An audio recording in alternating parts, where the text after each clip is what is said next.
Well, it is a new era of Stanford Cardinal football. One of the 3 new head coaches in the Pac-12 this year, Troy Taylor. Welcome back to the Pac-12.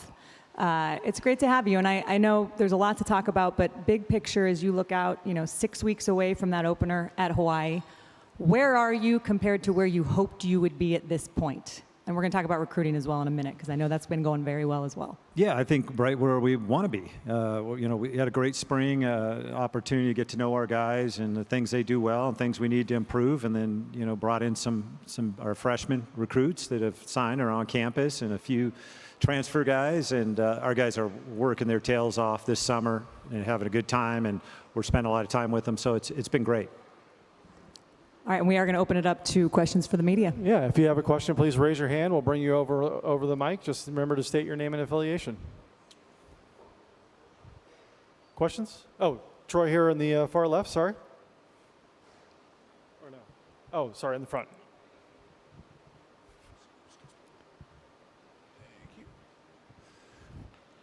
Thank you.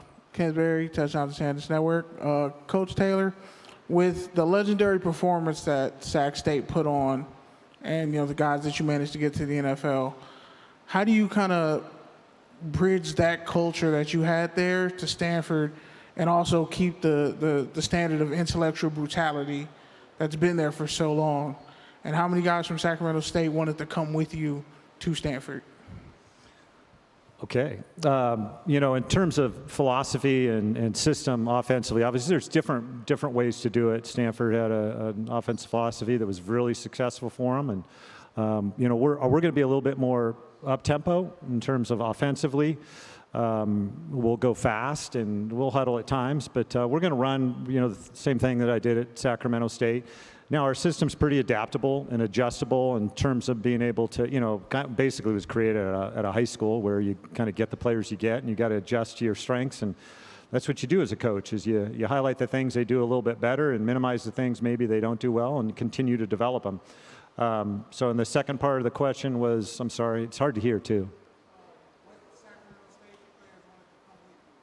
Oh, yeah, I wasn't going to do that in terms of, I don't know, I guess you could call me old-fashioned, but Sacramento State was really, really good to me, and I just felt like I was going to, not take any of the players there. We had some really good players, but it's been a pretty special place, and I didn't feel like that was the right move. Thank you, though, for the question. Coach, in your opening press conference, you talked about the culture of love. I'm curious, what does it look like now, having been there through spring, through an off season? Yeah, well, when you get in front of a team and for the first time and you tell them that you're going to build the program with love, you're not sure how 18 to 22-year-olds are going to accept that. But afterwards, I met with every player it took about 3 days, 15 to sometimes 45 minutes, and they really embraced it and they connected with it. So that was a great feeling, and I feel like they bought into it. We're really lucky to be at Stanford. Our players feel that way. We have challenges just like everybody else does, but we lead with gratitude and with love, and we feel great about where we're at. It's a great conference, or it's going to be a great season, but we're all excited. Our guys are working hard, and I get paid to coach football. Our guys get to go to Stanford University and play football. I mean, who has it better than us, right? So we kind of have that feeling around our program, and we're enjoying it. Yeah, how is that in terms of the feeling those guys have within the program, as you referenced, and you as the head coach of it, when college football seems like it might be a different world than the one that you can operate in? I know that's not necessarily 100% accurate, yeah, but how have you navigated that within the current structure of the game? Well, it's what drew me to the job, honestly, Yogi, is the fact that we are going to be the outlier of college football, and I'm really comfortable. Some people see us as the underdog. I'm comfortable with that too. We are not going to transition our roster, bringing in 30 transfers every year. We're not going to live in that world. I don't want to live in that world. We'll bring in a few transfers, but for the most part, we're going to do it with high school recruits. We're going to bring them in. We're going to create an unbelievable team culture that's built on love and gratitude, being mindful and being really competitive. We're going to develop those players over 4 to 5 years. You're going to see a lot of those same names. And we're going to have fun doing it. So it'll be a little bit different than all the other schools, but I like that. We got one here in the front right in the booth. Coach, in terms of the program building that you did at Sacramento State, obviously Stanford, it's different in terms of how you recruit and that sort of thing. But what are the lessons from building up Sac State in a short period of time that are you able to best translate over at Stanford? Well, I think people are people, and football is football. So, and you talk about schematically and all those things, the players are a little bit bigger and a little bit faster, but really the same philosophy that I used at Folsom High School, I used at Eastern, I used at Sacramento State, Utah, and using here at Stanford. The lessons I've learned that, people are still inspired by true, human connection and believing in them and finding people that love what they're doing, have fun doing it, being really competitive. Those things transfer across any school that you're at. Now, I will say the Stanford student athlete, they're very driven, they're very hard on themselves. They've used to been successful in pretty much everything they've done. So in a lot of ways, my job is to alleviate some anxiety and some stress, let them know that it's okay to occasionally fail. That's how you learn, right? So in terms of people, though, they've accepted me, the staff, and our philosophy with open arms. So it's been great. We've had a lot of fun doing it, and I just feel blessed to be around our student athletes. They're inspirational. They really are. They're incredible how, they're thoughtful, they're intellectually curious, and they're very driven. And how can you not like being around those type of people, every day? We'll stay in the front row here on the far right. Hank Waddles from GoMightyCard.com. Coach, you've been in the job for several months now. I was wondering if you could speak about anything that you've learned about the university in general that's maybe different or unexpected compared to what your perceptions were before getting here. Well, I think when you say Stanford and you do this in recruiting, sometimes you can be a little bit blown out of the water, or just be intimidated, or think that it brings a certain presence or mannerisms or whatnot. And then what you find is when you get there, that what makes Stanford incredible is the people and how kind they are, and how they want you to be successful. Dr. Condoleezza Rice is on campus, and just what she brings, and the kindness and intelligence. And then a guy like Andrew Luck, who's just finished up graduate school, that's on campus. You meet these people that you've kind of admired from a distance, and then you find out that some of their best qualities are just their kindness and their empathy and their wanting you to be successful. So that was a very pleasant surprise. Back row in the middle. Jordan Watkins here at Pac-12. Hey, Coach. Question for you, because especially last month, it felt like pretty much every day you were getting a new commit coming in. How have you been so successful in sharing your message and your philosophy so quickly all around the country? Well, I think being authentic and sincere, I think people smell insincerity and authenticity. So we try to be ourselves. We got an incredible staff that works really hard, and they build connections. When I hired my staff, it was really about, high character, high output, low ego, and in it for the right reasons. And then working really hard at it. And when you have a product like Stanford, it's not easy, but it certainly is a strength. And when you can talk with a student athlete and their family and sincerely tell them that this is a life-changing experience if you come to Stanford. Sure, you have an opportunity to play in the NFL. I think Stanford's had more draft picks since 2012 than any other school in the Pac-12, but you're going to have a 97% graduation rate, and it's going to be life-changing if or even after you play in the NFL. That it's not going to be just a life-changing experience. In some ways, for a lot of student athletes, it's going to be a generational change for them. It's going to change not only their life, but their children's lives and even their grandchildren's lives. Now, 17-year-old, 18-year-old kids, sometimes it's hard to think past the weekend. But if they have a chance to really saturate and think about it a little bit, it's if you get the right student athlete, we feel like it's an easy sell if it's the right one. The right ones are drawn to Stanford University. And then you get them on campus, and they see how magical the place is, how amazing it is. I don't know how you don't have great recruiting classes, to be honest with you. Another one here in the far back right. How you doing, Coach? Anthony Morrow, News Dish Media. You're playing your last 4 or 6 games in the final stretch of the season. How important is that going to be for your program to make a push in the Pac-12? Yeah, I mean, our philosophy and expectations, we go into every game with the intent and the goal of winning it, and then we move forward. That's what I've always done. We're really big on being mindful in the sense that we're not going to congratulate ourselves overly or celebrate overly when we win, but in the same sense, if we are to lose a game, we're going to learn from it and move on quickly. So that doesn't really change. We're really about living in the moment, moving forward, and then at the end of the year, hopefully, you get to a bowl game or playoffs or whatever it is, and you get to spend some more time together, and you maybe look back and see how you did. But it's all really about competing to win every single game you're playing in and being really competitive, and then moving on to the next one. And that will not change whether it's this year or in 6 or 7 years. That will always be the same for our program. Far left here with Troy. Hey, Coach. Troy Clarity, the TreeCast podcast. You probably have one of the best kickers in the country right now, in Joshua Cardi.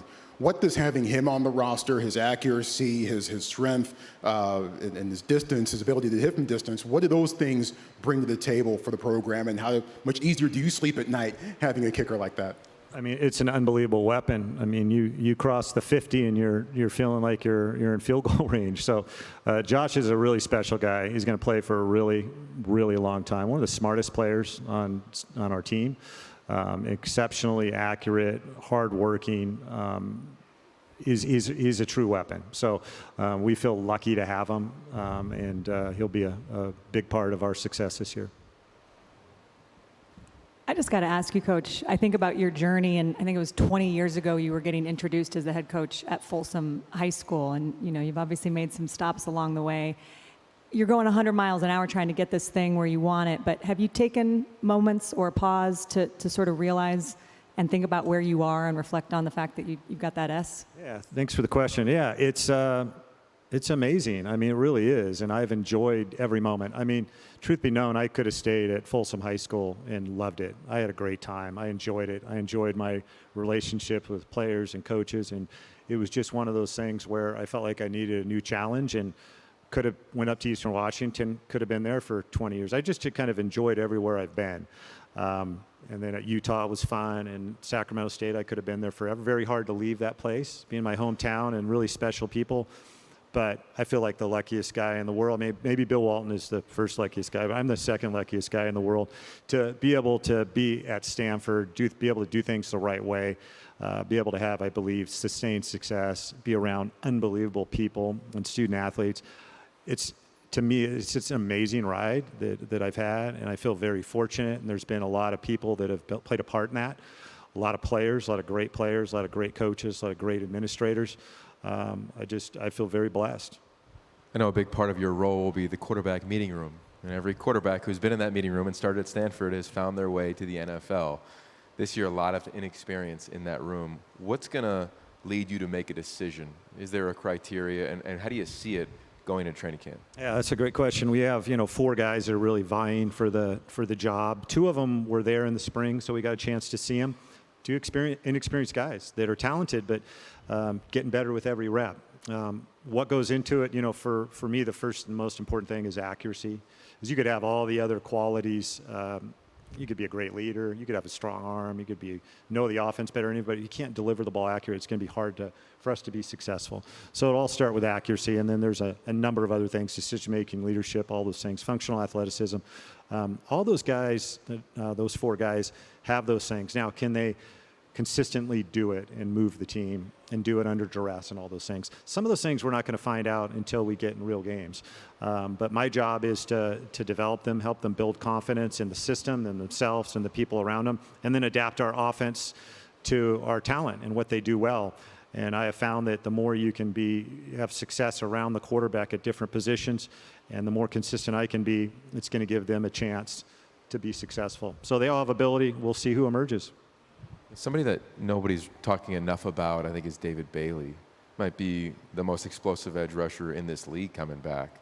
What have you learned about him? What do you expect his role to be when we get into the season? Well, David is an explosive athlete, very sharp kid, works really hard. His ability to bend and get upfield and redirect is really exceptional. He's one of the more talented guys probably in the conference. So he's going to be a big part of what we're doing. It's great to have guys out on the edge that are difficult to block, and he is definitely one of those guys. Speaking of defense, you bring in a defensive coordinator over from Wisconsin. Last year, a lot of the story about this defense is they wanted to be aggressive. I know you are an aggressive guy when it comes to offense. Defensively, will we see that on that side of the ball as well? Bobby April is a phenomenal defensive coordinator. I was at Wisconsin, one of the top, probably for the last 10 years, one of the top 10 defenses in the country. He brought over a couple of his assistants, Ross Kalaji and Mark D'Onofrio, and then Bob Gregory is on that staff, who's been in the Pac-12 forever, and then Paul Williams, a corner coach. Just exceptional coaches. It's an odd structure, which the ability to go into an even front. We ask a lot of our guys. They need to be able to check and recognize formations and different things. We have smart guys. So I think it's a system that fits really well with us, the type of players that we get. When Stanford was really good on defense, they were kind of an odd structure with great edge guys and kind of a sophisticated system. And this is similar in that respect. So feel very good about the direction of our defense. I loved in spring ball when we were talking to Bobby April, and he said we use the term play red to describe how aggressive they want to be and how much, venom they want to play with, I think was the term he used. I want to ask you real quick before we let you go about the guys that you've got here with you today, two terrific leaders in John Humphreys and Tristan Sinclair. Fun fact, by the way, their dads played against each other at Stanford when you were over at Cal back in the day. What do those two bring? What do you see from them? And I know when they both decided to stay and stick with you and be part of this culture rebuild, it meant a lot to you. Yeah, both of those guys are incredible people, first and foremost. John was a guy that when we had a number of guys leaving the transfer portal, 17 guys, 16 of them had already graduated. They had an extra year from the COVID year, and they decided, they lost their coach. David Shaw is an unbelievable coach and man, and they had a rough couple of years, and maybe they wanted a different experience. And so although we wanted all those guys to stay, I did get it. John and Tristan were two guys that decided to stay, and they're great leaders. In fact, I remember in the midst of having a number of guys, kind of key guys, that we had 12 starters that transferred, It seems like every day they were declaring their transfer and whatnot. And I got a phone call from Tristan, and I'm like, okay, what's going on here? And I pick up the phone. He's like, Coach, hey, I just want to let you know I'm staying, and I'm here, and I'm going to help build this with you. And, I still get chills up my spine thinking about that, and always remember that. And John, similar, decided to stay, be a leader, and not necessarily because of me, but because of Stanford and the university and his teammates. So those guys are exceptional people, and I'll always remember those two. John's a great instinct on the field, great ball skills, obviously a long guy, really competitive. And then Tristan is great instinct, really explosive, great feel for the game, and they're both really tough, mentally tough guys. So two really special players that I think will have a chance to play for a long time. Coach, you referenced the transfer portal earlier. You got a couple guys that have come in. It will be a small part of it as you build it every year. But how about NIL, the other part of college football? What's Stanford's stance on that and the state of the game today? Yeah, well, Stanford's always going to be Stanford. The strength of our university is our people, our degree, and our culture. But we do have a collective, and it's competitive, and it's one of those things that's here to stay in college football. So, I always say that, you don't come to Stanford for the collective, but we have a powerful alumni. There's things that come with being a Stanford alumni that you can't get anywhere else. We're in Silicon Valley. Most of those startups, and a lot of them have been created by Stanford people. So there are opportunities for our players and internships as well as the collective. And then being a part of and taking a degree from the greatest university in the world. We feel really competitive in all those areas. We cannot wait to watch your football team on the field this year. Best of luck. I know September 1st at Hawaii, it'll be right around the corner, and we're going to bring out those guys that you just mentioned that are so special and decided to stick with it and be part of this culture. But good luck this season, and we'll see you for the season opener. Thanks for having me, guys.